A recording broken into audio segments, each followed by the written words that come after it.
আজকে অর্ডারগুলো কম হয়ে ভালো হয়েছে।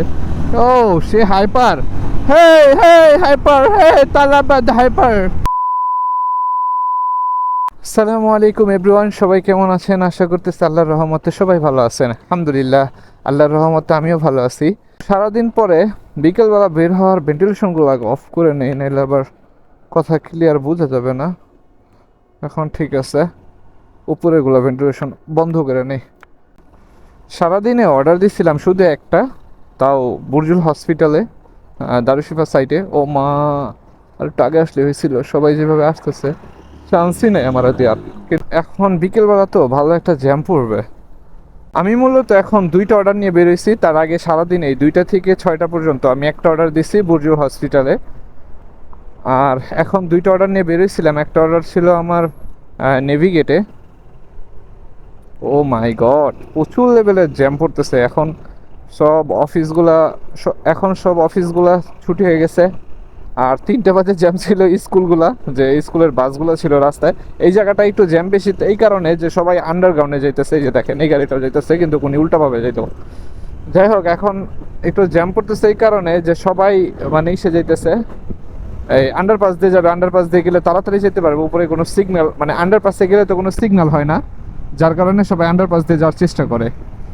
আর এদিক দিয়ে গেলে সিগন্যাল আছে। মানে একটা আমি এখন যাবো আল জাজিরা ক্লাবের ওইখানে একটা অর্ডার, আল জাজিরা ক্লাবের পিছনে। তো আল জাজিরা ক্লাব অনেকজনই চিনেন হয়তোবা। এখানে ফুটবল ম্যাচ হয় কি না জানি না, কিন্তু ক্রিকেট খেলা এটা জানি।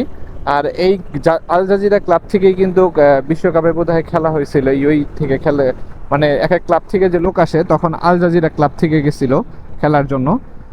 তো আমি এখন যাব ওইখানে একটা অর্ডারে। তো সারাদিন যেহেতু বসে বসে কাটাইলাম, শরীরটা খুব চাঙ্গা আছে। এই চাঙ্গা মুডে একটা ভিডিও করাই যেতে পারে, কোনো সমস্যা নাই। বাহ, আর একটু জোরে টান দিলে তাই সে লালটারে মাইরা দিতাম। থাক, ব্যাপার না। এখন একটু জ্যামের সময় একটু কনসিডার করে করে আজ ধীরে সুস্থে যাওয়া লাগবে। বেশ অনেকটা সময় পরে মনে হইতেছে জ্যামের থেকে ছুটলাম। যাই হোক, আমি এই দিক দিয়ে যাবো না, আমি সোজা যাবো, সোজা যে ডানে ঢুকবো। কারণ এই দিক দিয়ে গেলে অনেকটা অনেকটা ভোগান্তি পোহানো লাখিবে। যাও যাও যাও, যেখানে মন চায় চলে যাও। দেখছেন দেখছেন, সবাই আমার মতো মানে চিন্তা ভাবনা করছে যে এই চিপাতে ঢুকে যাবো। যাক, ব্যাপার না, আমি এই চিপাটাতে, আমি এই গ্যাপটাতে পূরণ করে দিই। শুধু শুধু এই শূন্য স্থান রাখতে হয় না, তাই আমি এই শূন্য স্থানটা পূরণ করে দিলাম। কাল রাত্রে ঘুমাইতে পারি নাই, আজকে অর্ডারগুলো কম হয়ে ভালো হয়েছে। ও সে হাইপার, আমার গাড়িতে শুধু এটা সমস্যা দেখে, নাইলে তুই বাটা হাইপার, তোরা খাইয়া দিতাম কোন সোম। কালকে রাত্রে ঘুমায় নাই, কারণ এই যে আইলেই তোরা মাইরা দেখো থাকুন চুপচাপ। কালকে রাত্রে একেবারে ঘুম হয় নাই। কালকে রাত্রে 4:30 পর্যন্ত আমি বাইরে ছিলাম, ভিডিও করতেছিলাম। আর কেন যে বাইরে ছিলাম আর কি ভিডিও করলাম এটা আপনাদের দেখাবো। পরিমাণে জ্যাম মানে হইতেছে রাস্তায়। আমার গাড়িতে রয়েছে অ্যাপেল মিল্ক। আমি ভয় পাইতেছি আমি আসলে যাইতে পারবো তো, নাকি অ্যাপেল মিল্কটা নষ্ট হয়ে যাবে। দেখো দেখো, এই লোকটা এরকম করতেছে কেন? মানে ফুসকি মুসকি মাইরা একবার অবস্থা খারাপ এই লোকের। আসুক না ডাইনে, ওর একটু দেখাই। সিগন্যাল ওপেন হয়ে গেছে। যেই মোডটা নিয়ে ভিডিওতে আসছিলাম, এই জ্যামের কারণে মোডটাই খারাপ করে দিচ্ছে। মানে একটু পর পরই জ্যাম, একটু পর পরই জ্যাম, একটু পর পরই জ্যাম বলতে গেলে ভুল, পুরো রাস্তায় জ্যাম হয়ে আছে। সব অফিসগুলো ছুটি হয়েছে, দেখেন না গাড়ির মানে এরকম ঢল নেমে আছে। এই রোড দিয়ে আসলাম, যে এই রোড দিয়ে আমি শর্টকাটে চলে যেতে পারবো, কিন্তু এখন দেখতেছি এই রোড দিয়ে আমার ধীরে হইতেছে বেশি। থাক, চাই যেহেতু আইসেই পড়ছি। কথায় আছে না, এসেই যখন পড়েছেন। সকালবেলা যখন ঘুম থেকে উঠে আসছি, কালকে রাত্রে ঘুম হয় নাই। কালকে রাত্রে কেন ঘুম হয় নাই? এই লোকটা পাছার লগে পাছা ঠেকে রাখছে, যাইতে দেবে এটা ফাউল গুনানগার। পিছের এই যে মাইক্রো বাসটা, মানে পাছার লগে আমার পাছা ঠেকা রাখছে। কি রে, যাইতে দিবি না আমারে? এটা কোনো কথা নাকি? না, কিছু কিছু ড্রাইভারই এরকম আছে, কি বলবো মারোরে, বইলাও লাভ নাই। এই যে আরেকজন নগদ মানে বামে ঢুকার লেগে অলরেডি রেডি আছে যে বিন্দাইব আমারে। যা বেটা, গাড়ি চালাস না কি চালাস কে জানে, যাস না কে? এগুলো লাইসেন্স কেমনে দেয়? তুই লাইসেন্স কেমনে পাইছস? ফাউল গুনানগার, লাইসেন্স গুলো এগুলো কে দেয় আমি এটা বুঝি না। রাস্তাঘাটে গাড়ি চালায় মানে ভয়ে, আল্লাহ জানে এদিক প্যান্টের ভিতরে মুইতে মুইতে দেয় নাকি সিটের ভিতরে বইসা, যে ভয় পায়। এটার পিছনে থাকি, এটা সেইভাবে টানতেছে। রাত্রে যেটা বলতেছিলাম তখন সিগন্যালে বলা হয় নাই। কালকে রাত্রে একবারে ঘুমায় নাই, চোখ চোখ একবারে জ্বলতেছে প্রচুর লেভেলের। আর কপাল ভালো যে আজকে কোনো অর্ডার ছিল না, অর্ডার থাকলে অবস্থা খারাপ খারাপ বানায় ফেলাইতো। এই যে এটা আল জাজিরা ক্লাব, ওই যে বড় সাইনবোর্ডটা লাগানো আছে আল জাজিরা ক্লাবের পাশাপাশি। এই যে এটা পুরোটা স্টেডিয়াম ভিতরে। এই স্টেডিয়ামটাই বাইরে থেকে দেখা যায় কোনা থেকে, ক্যামেরায় বোঝা যাবে না, কারণ ক্যামেরায় প্রচুর মানে আমি আলট্রা ওয়াইডে ভিডিও করতেছি, যার কারণে সব জিনিসগুলো ছোট ছোট আসবে, যাতে ভিউ অ্যাঙ্গেলগুলো বেশি আসে। মানে প্রায় 5 তলার মতো উঁচা, 10 তলার মতো উঁচা আছে, উপরে মানে মানুষ বেশি আছে। আমি মাঝে মাঝে এই জায়গায় দাঁড়ায় ভাবি এই অর্ডারটা আসলে যে এত উপরে যে মানুষ এইভাবে মানে অ্যাঙ্গেল হয়ে আছে বসার জন্য, তাদের কি একটু মানে খারাপ লাগে না যে মাথা মুথা ঘুরায় না এরকম কিছু? এত নিচে খেলা হইতেছে, তারা উপরে বসে আছে। আমার মনে হয় যারা নতুন তাদের জন্য হয়তো বা কিছু একটা প্রবলেম হয়, কারণ এইভাবে তো আর থাকা যায় না। তো এখন এটার পিছে এই কালো বিল্ডিংয়ে আমার অর্ডারটা দেওয়া লাগবে। আমি এইখানে পার্ক করি গাড়িটা লেফটে, দেন অর্ডারটা দিয়ে এসে আমার মনে হয় আমি সামনে পার্ক করলে বেশি বেটার, কারণ এইখানে পার্ক করার পরে আমি ওই দিন একজনের ঝাড়ি শুনছি। ওই দিন একজন লোক এসে বলতেছে এটা আমার পার্সোনাল পার্কিং, আমি গাড়ি রাখবো, তুমি কেন পার্ক করছো? আসলে তখন কোনো গাড়ি ছিল না, লোকটা হলো ফাউল।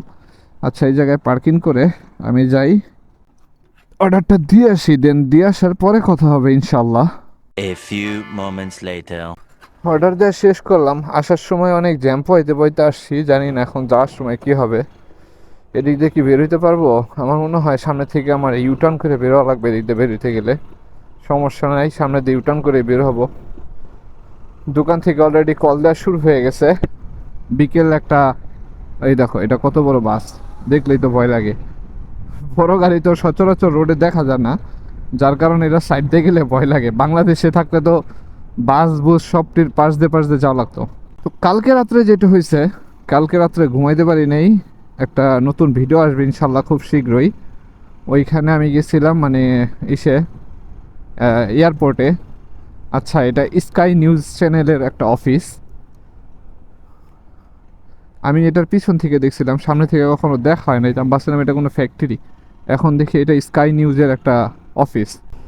কয়দিন যাবৎ এত প্রচুর পরিমাণে গরম পড়ছিল আমাদের এইখানে, গরমের জন্য মানে মাথাও ব্যথা করে। সাথে আমি দেখি মানে আমি হঠাৎ করে আমি বুঝতেছিলাম না যে কী ব্যাপার, কী হইতেছে। মানে আমি দেখতেছি যে রক্ত শুকাই গেলে একটা গন্ধ আছে না, রক্তর কিন্তু একটা গন্ধ আছে, ওইটা গন্ধটা কিন্তু খারাপ লাগে অনেক।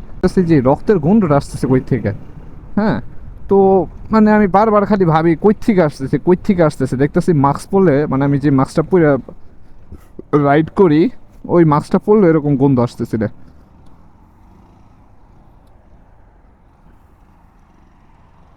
তো পরবর্তীতে এটারে খুঁজতে খুঁজতে যে পাইলাম যে আমার যেই মাস্কটা মানে আমি পরে থাকি, ওই মানে নাক দিয়ে ব্লিডিং হইতেছে গরমে। আমি টিস্যু দিয়ে মানে হাত মুখ ধোয়ার পরে টিস্যু নাকের ভিতর দিয়ে নাক পরিষ্কার করতেছি, ধুলাবালি মানে চায় তো অনেক সময় এটার জন্য, তখন দেখতেছি মানে ব্লাড বের হইতেছে। এই যে সে এই ব্লিডিংটা মানে নাক দিয়ে যে ব্লিডিংটা, এটা নর্মাল একটা বিষয়, কারণ এটা অতিরিক্ত গরম পড়লে অনেক মানুষেরই হয়। মাঝে মাঝে অনেকজনে আমাকে বলতেছে যে ভাইয়া আপনার ভিডিওগুলো মাঝে মাঝে, ভিডিও সব কিছু ঠিক আছে, কিন্তু মাঝে মাঝে আপনি অনেক বড় করেন আবার অনেক ছোট করেন। তো এই ছোট করার কারণটা কি? সিগন্যাল ওপেন হয়ে গেছে, এই সিগন্যালে আমি 2বার মানে দাঁড়াইলাম, যাইতে পারলাম না, এদিক দিয়ে হর্ন মারা শুরু হয়ে গেছে।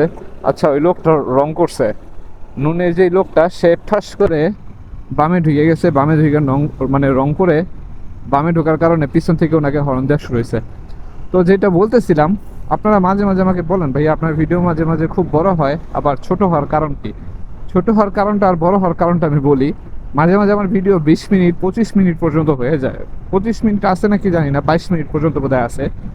তো আমি দেখেন দিনে একটা মানে ভিডিও করি, আর একটা ভিডিও এডিট করতে আমার অনেক সময় লেগে যায়। মানে ভিডিও করতে তার যতটুকু সময় লাগে, ভিডিওটা এডিট করতে তার মনে করেন 10 গুণ বেশি সময় লাগে। ধরেন একটা ভিডিও, আমি 20 মিনিটের একটা ভিডিও ছিল, এই ভিডিওটা 10 গুণ যদি করি কত মিনিট হয়? 200 মিনিট। তো 200 মিনিট মানে 3 ঘন্টা 3.5 ঘন্টা লাগে আমার শুধু এডিট করার জন্য, তাও মনে হয় এডিট শেষ হয় না। মানে রাত্রের 1টার দিকে যদি ডিউটি শেষ করে বসি এডিটের জন্য, 1টা থেকে সকাল 5টা বেজে যায়, 5টা 5:30 বেজে যায়, দেন ফজরে আজান হয়ে যায়, তারপরে এডিট শেষ হয় আমার। তো 1টা বাজে যদি বসি ভিডিও এডিট করতে, তো 5টা বেজে যায় আমার এডিট শেষ করতে করতে, 5টা 5:30 মানে সকাল হয়ে যায় রাত্রে থেকে ভিডিও এডিট করা শুরু করলে। আর রাত ছাড়া তো আমার আর সময় নাই। দেখা গেছে ডিউটি শেষ করি 12:30 1টার দিকে, দেন খাওয়া দাওয়া শেষ করে বসে পড়ি এইটার কাজ নিয়ে। আর আগে যে একটা সময় ছিল যে ফেসবুকে বসে বসে রিলস দেখতাম, টাইমটা পাস হয়ে যেত। এখন আমি রিলস ভাই, আমি কেউ মেসেজ দিলে তার মেসেজের রিপ্লাইটা দেওয়ার পর্যন্ত সময় পাই না, এরকম একটা হয়ে গেছে। তো আমি দিনে যেহেতু একটা ভিডিও করি, তো ওই একটা ভিডিও যদি অনেক দূরের ভিডিও হয়, ধরেন আমি এতটুকু দূরে গেছি রাস্তাটায় যে 10 কিলোমিটার 15 কিলোমিটার 10 কিলোমিটার 15 কিলোমিটার রাস্তায় আমি যদি টোটাল আপনার হিসাব করি যে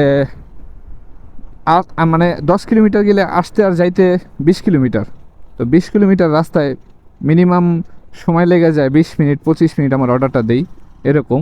তো 20-25 মিনিটে একটা ভিডিও ভালোই লং হয়ে যায়। তো ওইটা হয় লং ভিডিও।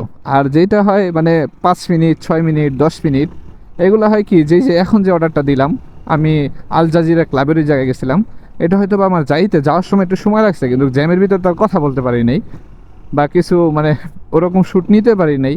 তো জ্যাম পার হওয়ার পরে ওই জায়গায় যেন 5-6 মিনিট আছে, তারপরে এইদিকে আবার এখন যাইতেছে এই জায়গায় যেন 5-6 মিনিট, সর্বোচ্চ এটা 6 থেকে 7 মিনিট বা 10 মিনিটের ভিডিও হবে, এর চেয়ে বেশি হবে না।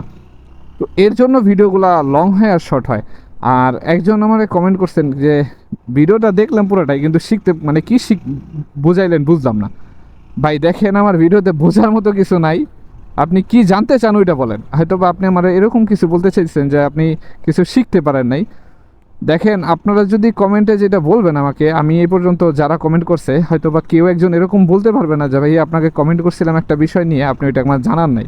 হয় আমি তাকে কমেন্টে রিপ্লাই দেই, আর না হলে আমি তাকে, যদি সে আমার পার্সোনালি হোয়াটসঅ্যাপে বা ফেসবুকের যে পেজ আছে আমার, ওই পেজে যদি কেউ মেসেজ করে, তখন আমি ওই জায়গা থেকে তাদের রিপ্লাই দিই। আমি রিপ্লাই দিই, হয়তো বা আমার একটু লেট হয়, কিন্তু আমি রিপ্লাই দিই। আর যদি ওই বিষয়টা এরকম কিছু হয় যে আপনার সেম কথাটা আরও কয়েকজনে বলতেছে, মানে সেম জিনিসটা, যেরকম কিছুদিন আগে আমি একটা ভিসা রিলেটেড একটা ভিডিও করছিলাম, ওই বিষয়টা প্রায় মিনিমাম 20 থেকে 25 জন আমাকে পার্সোনালি মেসেজ দিচ্ছে। আর কমেন্টের কথা তো বাদ দেই, এরা তো কমেন্ট করছে কত তার কোনো হিসাব নেই। মানে প্রায় ভিডিওতে দেখবেন ভাই ভিসা নিয়ে কিছু বলেন, ভাই ভিসা নিয়ে কিছু বলেন, আমি ফুড ডেলিভারিতে চাকরি করতে চাই। হ্যাঁ, তো তাদের ওই দেখলাম যখন যে সময়টা মানে অনেক মানুষের সেম কথা, তো হয়তো বা এটা খুলে মিলে বলতে পারলে, তাহলে জিনিস মানে খুলে বলতে পারলে জিনিসটা আরও বেশি ভালো হয়। কমেন্টে তো এত কথা বলা যায় না, বা মেসেজেও এত কথা বলা যায় না, সময় হয় না। দেখা গেছে আমার একটা মেসেজ দিলে ওই মেসেজটা রিপ্লাই দিলে আমি আবার নাই হয়ে যায়, আবার আপনি একটা মেসেজ দেন, আবার দেখা গেছে 3-4 ঘন্টা পর আমি রিপ্লাই দিতেছি। তো আপনিও বুঝতে পারেন না, এর জন্য আমি এটা একবারে ভিডিও করে জানাই দিছি। তো আপনাদের যারা এরকমভাবে ভাবেন যে কি শিখলাম, আমার এনে শিখার কিছু নাই, যদি জানার থাকে আপনার কিছু, তাহলে আপনি কমেন্ট করে জানাই দিবেন যে ভাইয়া এই বিষয় নিয়ে কথা বললে ভালো হয়, বা এই বিষয় নিয়ে জানতে চাই। যেহেতু আমিও নতুন, আমি অনেক কিছু জানি না। আমার ফেসবুক পেজটা আর ইউটিউব চ্যানেলটা একেবারেই নতুন, মানে একবারে 2 মাস মতো হয়েছে। 2 মাসের ভিতরে আমি রেগুলার ভিডিও করতেছি, বোধহয় 1 মাসের উপরে হবে এরকম। তাছাড়া এটা কিন্তু আমার পেজটা একেবারেই নতুন। তো আপনাদের কিছু যদি জানার থাকে বা জানতে চান, যেটা অজানা, আপনি জানলে ভালো হয়, আপনার উপকার আসে, বা আমি সেই জিনিসটা জানি। আর আমি যদি নাও জানি, আপনারা কিছু কোশ্চেন করলে ওইটা আমি বাইরে থেকে জানার চেষ্টা করি। বাইরে থেকে জানার পরে তারপরে সঠিক একটা মানে যেটা অ্যান্সার, সেটি আপনাদেরকে জানানো হয়। তো আপনাদের কোনো কিছু জানার থাকলে আপনারা আমার কমেন্টে মানে কমেন্ট বক্সে কমেন্ট করে যাবেন। সেটা ফেসবুক থেকে হইতে পারে, ইউটিউব থেকে হইতে পারে, কোনো ব্যাপার না, আমি রিপ্লাই করবো। আর জিনিসটা যদি অনেক মানে সেম কোশ্চেনগুলো যদি বেশি হয়, ওই বিষয় নিয়ে আমি ভিডিও করে, যদি অনেকজনের কোশ্চেন সেমই থাকে যে ওই বিষয়টা নিয়েই, তো তখন আমি এটা নিয়ে ভিডিও পোস্ট করব। আর যদি একজনই করে, ওইটা আমি জানার ট্রাই করব। আর আমি অনেক কিছুই জানি না, আপনাদের থেকে শিখি। কিছুদিন আগে একটা ভাই আমাকে আমার একটা মানে ভালো অ্যাডভাইস দিয়েছিল, আমার অনেক ভালো লাগছে তার কথাটা। সে অনেক বড় মেসেজ দেখছে যে ভাইয়া আপনার ভিডিও কোয়ালিটি ভালো হয়, সব কিছুই ঠিক আছে।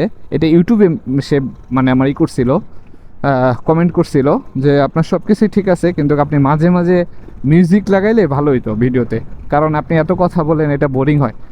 কথা বলি ভাই, এমনি আমারও টাইম পাস হয়ে যায়, বাইক চালাতে চালাতে ভালো লাগে কথা বলে। আমার মনে হয় আমি যখন ক্যামেরাতে কথা বলি, আপনাদের সাথে আমি কথা বলতেছি, কারোর সাথে কথা বলতেছি। আপনারা আমার সামনে আছেন, আমার যারা ভিউয়ার্স আছে, আমার মনে হয় আমি তাদের সামনে দাঁড়ায় দাঁড়ায় কথা বলতেছি বা বসে বসে কথা বলতেছি, এর জন্য আমি কথা বলি। এমনি আমার একটুও বোরিং লাগে না। আর মিউজিকগুলো ইউজ করলে হয় কি, কপিরাইটের সম্ভাবনা বেশি থাকে। আর আমায় চাই না, আমি চাইতেছি, দেখেন আমি চাইলে তো আমার ভিডিও কিন্তু অনেক হয়ে গেছে, 50টা 50+।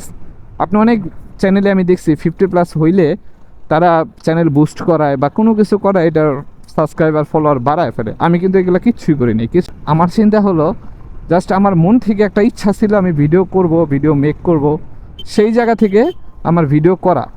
তো এটা যদি কোনো দিন আমার চ্যানেলটা বড় হয় বা আর্নিং আসে ওইটা আলাদা হিসাব, কিন্তু আপাতত আমি এরকম কোনো চিন্তা ভাবনা আমার মাথায় নাই। তো সবাই ভালো থাকবেন, সুস্থ থাকবেন। আমার অর্ডারটা দেওয়া শেষ, ইনশাল্লাহ নতুন কোনো ভিডিওতে আবার নতুনভাবে দেখা হবে। ততক্ষণ ভালো থাকবেন, সুস্থ থাকবেন। আল্লাহ হাফেজ।